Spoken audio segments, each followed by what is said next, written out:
Mwiriwe muraho uyu munsi tugiye kumva no gukurikira inama y'abaperezida b'ibihugu yabereye Tanzania na nyakubahwa Paul Kagame. Uyu munsi yarahabaye, perezida w'u Burundi ntiyabonetse, perezida wa Congo Felix Antoine Tshisekedi Tshilombo yayikurikiranye ari online, nawe ngira ngo bamuhaye umwanya. Hanyuma mbere yuko dukomeza, ngira ngo murabizi neza ko ubushize intambara ya M23 mu cyumweru gishize yari yatumye ibizamini i Rubavu bihagarara. Ngira ngo mwarabimenye neza ko byasubukuwe.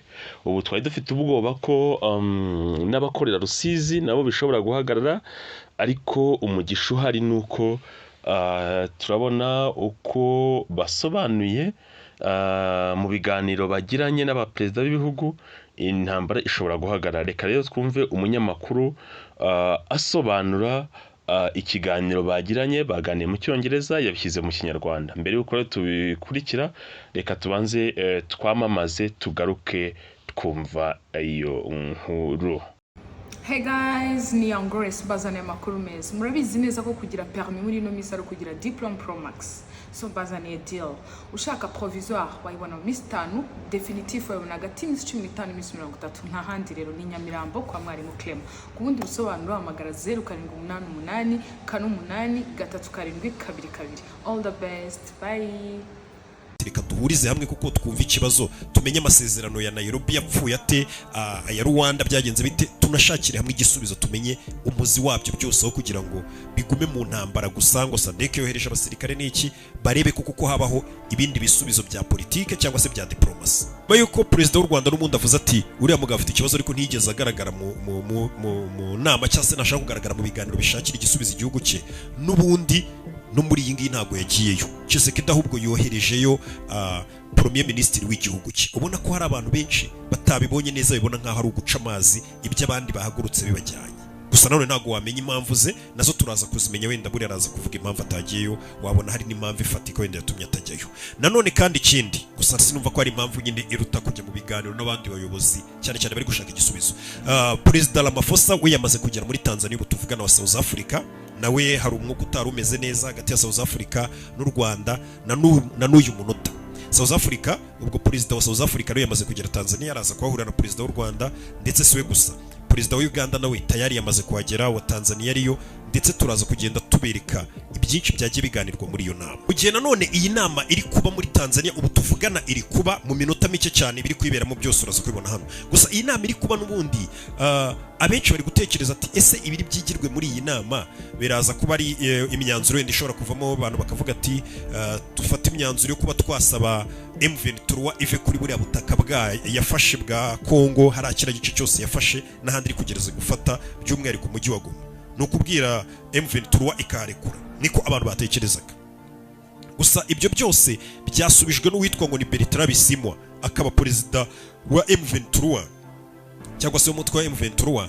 We yivugiye ngo imyanzuro yose yakwigirwa muri iriya nama cyangwa n'indi nama iyo ari yose idusaba kuva ku butaka twafashe cyangwa se hano hose twafashwe, iyo myanzuro ntabwo turi buyemere, ntabwo dukeneye no kuyumva. Bivuze ngo M23 nta gahunda ifite yo kurekura aho yafashe, biga ibindi bintu byose byagarura amahoro iki n'iki, ariko iravuga ko itari burekure aho yafashe. Ngira ngo nta nubwo ari ibintu byari ngombwa ko berwa batubwira uko natwe ubwacu tuba tubibona. Iyo abantu batangiye gutora abayobozi bakabashyiraho ku munsi w'ejo, abayobozi bari bashyizweho na M23 bararahiye, ubwo ni guverineri wa Kivu y'Amajyaruguru n'abandi bamwungirije n'ababurugumesitiri n'abandi bose, ukabona ababonye ko bari no guhamagara abantu ngo bajye mu gipolisi ni M23. Urumva ko nta gahunda yo kurekura ihari bafite. Bavuze ati mu byemezo byose biga, icyo kuba bavuga ngo dukuraho turi ntago gishoboka, kuko M23 yo mu magambo yayo nk'uko uyu muyobozi wayo yakomeje avuga ngo leta ya Congo icyatumye tugerageza guhaguruka ngo turwane nayo, twari turi kurwanira uburenganzira bwacu bwo kuguma ku butaka bwacu, kuko leta ya Congo yashaka kudukura ku butaka bwacu, ivuga ko tutari abanyekongo, iduhohotera, ishaka kudukura hano ngo tujye ahandi hantu.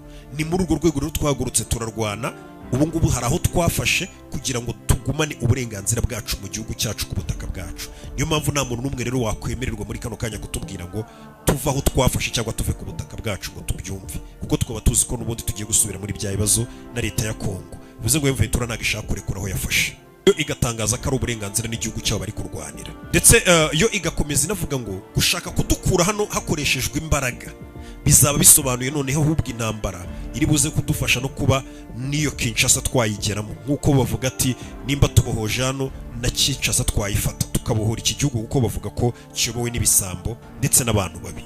Nanone kuri uyu gatatu w'iki cyumweru ngira ngo amwe muri ayo mashusho uri kubona imbere yawe ni amashusho ya Major General Major Sultan Makenga, muramuzi.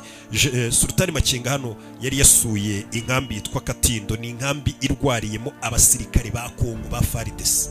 Sultan Makenga nk'umuntu warwanye cyangwa se ubuhanganye n'abasirikare ba Kongo n'ubundi nibo barabahanganye mu rugamba, yafashe gutya akora geste cyangwa se ajya gusura bano basirikare bakomeretse ba FARDC, abasirikare ba Kongo, abasura aho bari muri iyo nkambi bari kuvurirwamo. Ngira ngo muri kugenda mubona ku mashusho, arabafasha abaha ibyo kurya, mbega yarabazana ibyo kurya n'ibindi byose by'ubufasha bakenera, mbega ari kubitaho mu gihe tuba tuzi ko nyine ubwo ngubwo ari bahaduye atabafasha, ariko bikavuga ko ari akajeste cyangwa se ari igikorwa cyiza yakoze cyo kuba yajya gusura abasirikare barwaye kandi bari bahanganye n'aba FARDC. Yabazaniye ibikoresho byinshi, imiti, ibyo kurya, ibintu nk'ibyo ngibyo, ndetse aranabaganiriza abereka ko nyine igihugu bose ari icy'abari abakongomani bakagombye gutahiriza umugozi umwe, ndetse ubona ko abasirikare bari bishimye yari yasuye ba FARDC, bavuga ati umuntu twatekerezaga ko ari haduyi iwacu cyane cyane adufashe anaturasa, kuba dusuye kaza kutwitaho ni ikintu cyiza.